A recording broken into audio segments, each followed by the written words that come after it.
Guardians. The build we're looking at today might just be the key that you need to finally beat 50 waves of Legend Onslaught. Destiny throws a ton of enemies and bosses at your ADU in hopes to overwhelm you. So there are 3 things that your build absolutely needs to be able to do in order to come out on top. First, you need to be able to deal mass amounts of AoE damage, aka deal a ton of damage to a lot of enemies. Second, you need to be able to deal high single target damage, and that helps you get through those Demolitionist and Tormentor rounds. And third, you need to be able to have good crowd control, aka slow the enemies down. If your build lacks too much in any one of these areas, it could mean the demise of your run. So the build we're looking at today is focused on achieving all 3 of those goals: multi-target damage, single target damage, and crowd control. So rally your fellow Guardians, prepare your arsenal, and join us as we unravel one of Destiny's most potent builds for Onslaught. Remember to leave a like if you find this video helpful, and if you like seeing build videos and other Destiny 2 helpful content, consider hitting that subscribe button. With that being said, let's jump right on into it.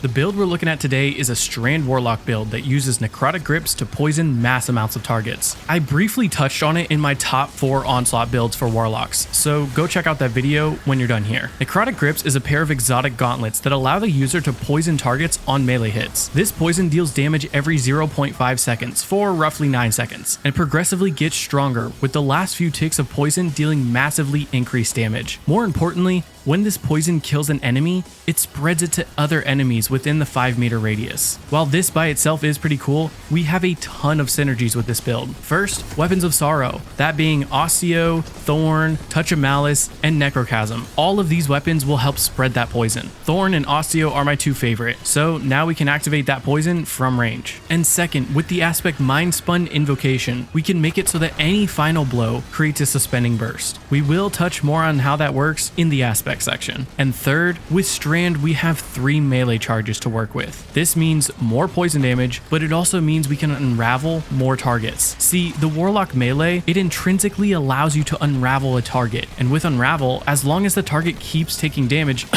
poison damage, they'll keep spreading that unravel to themselves and to other enemies. So all in all, this means targets will take poison damage over time, unravel damage over time, and continuously spread that poison and unravel, all while being suspended. It leads to some absolute mass carnage and crowd control. So let's dive into the subclass and break down how it works. First up for the super, we only have one option, and that's Needlestorm, but Needlestorm is amazing for Onslaught. Not only does it deal high single target damage, but you can use it on a group of enemies to let your threadlings wipe out a wave of enemies. I try to save this for like a oh shit button or for bosses, but honestly, this build has some pretty high super regeneration with how much damage you deal. For the abilities, Healing Rift is the better option. We'll already be dealing a ton of damage, so Empowering Rift isn't really necessary, and Healing Rift will keep you and your team nice and healthy. For the melee, again, we only have one option, but that option is super powerful, which is Arcane Needle. This powered melee doesn't deal a ton of damage by itself, but now that it causes poison and unravel, it definitely keeps the loop going. And as a friendly reminder, Strand melees for all classes recharge faster with the more melees you have, so try to stay at or above 2 charges so they come back quicker. And for the grenade, I'm taking Shackle Grenade. This is what gives you so much crowd control. Not only can you use it at a moment's notice to stop a big target from getting to your ADU, but it also pairs perfectly with our first aspect, Mindspun Invocation, which now allows us to consume our grenade by holding down the grenade button, which activates Weaver's Trance for 25 seconds. And this is what gives us that power to suspend everything just by getting kills. And a little known hint about this fragment, because you consume your grenade, the game considers all of these kills as grenade kills, meaning that you can use mods to get even more benefit from it, which we will talk about later in the video in the mod section. For our second aspect, we're bringing the Wanderer, which allows us to create suspending bursts by destroying a tangle, which can be done by either throwing or shooting it. Remember, dealing mass damage is important, but having more ways to suspend targets just means more time to deal damage and less chances of those enemies reaching your ADU. So with our fragments, I have one goal in mind: get back our abilities as quick as possible. So for the first fragment, we're choosing Thread of Hive Mind. Now killing suspended targets grants class ability energy. Since we can mass suspend targets, this means that you should get your rift back anytime you might need it. There is a 1 second cooldown between those activations, but it's still just going to overall mean more rift energy. And after that, we're taking Thread of Fury so that damaging targets with tangles gives back more melee energy. Our melee is the key to start that unravel process, as well as helping out with poison. So we want to get it back as quick as possible. Energy is gained based off the tier of enemy hit, but since they're grouped up so much, a lot of times this means throwing or shooting one tangle will get you around 50% or more of your melee. There is no cooldown on it, so it's just whenever your tangles deal damage. And now that we have fragments covering our rift and our melee, I'm choosing Thread of Generation for our grenade. Generally, this means dealing damage gives grenade energy. It depends on the source of damage, but since we deal so much total damage with unravel and poison, our grenade comes back very quickly. And finally, I go for Thread of Warding so that orbs will give us woven mail. So now we can mass generate orbs to nearly always have a 45% damage reduction, which is huge in Legend Onslaught. You could swap out one of these fragments for Thread of Evolution so that your threadlings deal more damage, since you do create a decent amount of threadlings, but I like having more uptime on my abilities over a bit more damage from threadlings. So the gameplay loop goes like this. Consume your grenade to activate that Weaver's Trance. Use a powered melee to start the poisoning and mainly to start that unravel. Keep killing with your Thorn or Osteo to spread that poison, unravel, and suspend. Use your rift whenever you need to stay alive. And in the process, try to shoot or throw any tangles you see to get back more melee energy and cause more suspend. So let's talk about ways to improve the build. First up for our stat mods. I like to go for 100 resilience. In any endgame activity, this is a must. And in Legend Onslaught, that's no different. By wave 41 to 50, you take 153% more damage compared to wave 1 on normal Onslaught. So we need all the damage resistance that we can get. And after that, I like to shoot for roughly 100 discipline. The shackle does have a fairly long cooldown, and it's the key that we need to be able to suspend everything and activate those mods. So I like to have at least 90, if not go for 100. And finally, I shoot for about 70 recovery. Being able to get our health back is super important, but that also means more rift energy for us. Like we said, Thread of Fury gives us a ton of melee energy, so you only really need about 30 to 40 for your strength. And when it comes to the armor mods, for your helmet,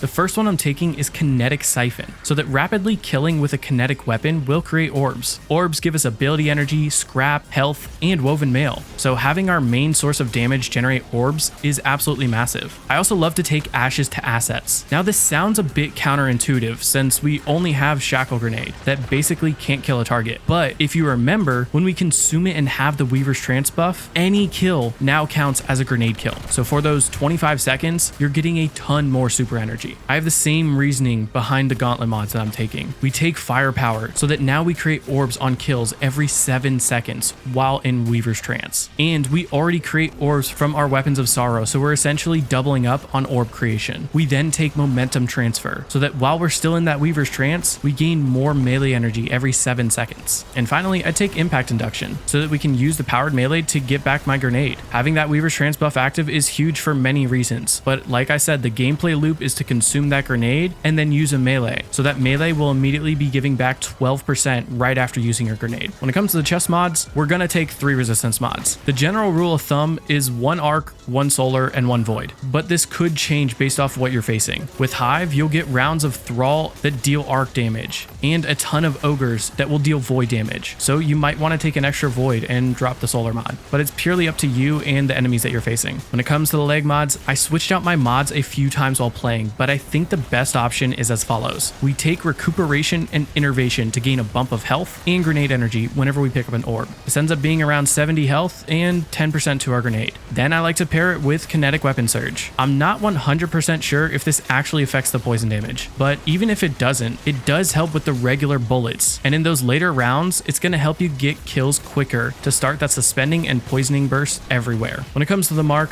the first one I'm taking is Bomber, so that we get 12% of our grenade whenever we use our class ability. A lot of times what I end up doing is consuming that grenade, using a melee, and then using my rift, so that I have suspending power, starting unravel, and I'm getting healing. So that'll help get that bump back to our grenade even quicker. After that, I'm also taking Reaper, so that we can generate even more orbs by getting weapon kills after using our rift. Now for the last mod, the background gameplay footage has Font of Restoration, but the whole time I was playing, I was wishing I had Powerful Attraction. Orbs giving you health and woven mail means that if you're in a bind, you can pop your rift and get get a boost of health, extra damage resistance, and constant healing, which would have saved my life a few times. When it comes to the artifact, the main ones you want to go for are as follows. Wished into Being allows your ability kills to spawn 3 orbs whenever you're around 80 to 99% of your super. These orbs are more than 7% super energy each, which helps you and your team cycle through your supers. You also want to take Horde Shuttle. Even though you might not be using a strand weapon, you are unraveling everything, meaning that you can deal weapon damage to spawn threadlings, which is just extra damage. And the only other one that is fairly important is overload rockets. If you're using a rocket launcher, it will now be overcharged and it can stun overload champions. We'll keep it pretty simple when it comes to weapons, but for our kinetic slot, you want that Weapon of Sorrow. In my opinion, Thorn is the best option. When paired with Indebted Kindness and a rocket, you can stun all champs with all of your weapons. Though Osteo is a close second. Since it can't stun champs, it won't be overcharged from the seasonal artifact, and you'll have to use other mods to deal with champs, but it is a really strong weapon, and you can load a ton of rounds into that magazine. For Touch of Malice and Necrochasm, they're not really worth it. I don't have the catalyst for Necrochasm, but it didn't feel nearly as strong when I was trying it out. For the energy slot, I like Indebted Kindness as my #1 option since it can deal with barrier champs, as well as deal a decent amount of damage. It's not super necessary though, since I tend to use my Weapon of Sorrow around 90% of the time. Otherwise, I might go with a sniper for the boss room, or a disorienting grenade launcher for even more crowd control. For the heavy, I love rockets with bipod. They can stun overload champions, and with bipod, you get a ton of ammo for them, so you can use them a little bit more freely. I thought about bringing a grenade launcher, but then I would have no way to stun overload champs, and I just couldn't justify it. Between having 2 teammates with builds that were designed specifically for ad clearing, my build still came out on top. Granted, one of my teammates left around round 15, so one of them was only there for 36 rounds, but that new teammate was also using a stasis build, which really slows down my build. For some reason, it seems as though freezing a target could potentially clear out some of the debuffs, being suspend, unravel, and poison. But even with no tether on our team, this build felt as strong as ever, helping to lock down spawns and wipe out mass amounts of targets. Remember, mastering this build is only the beginning. Experiment with different combinations, tweak your loadout to suit your playstyle, and never stop honing your skills. If you found this video helpful or just enjoyed seeing a new perspective, feel free to like the video and comment down below on what you might change or how you'd improve the peak poison build. Keep an eye out for future videos as we continue to explore the ever-evolving world of Destiny 2. Until then, may the threads of fate be ever in your favor. This is Lucky Mech, signing off. See you on the next Adventure Guardians.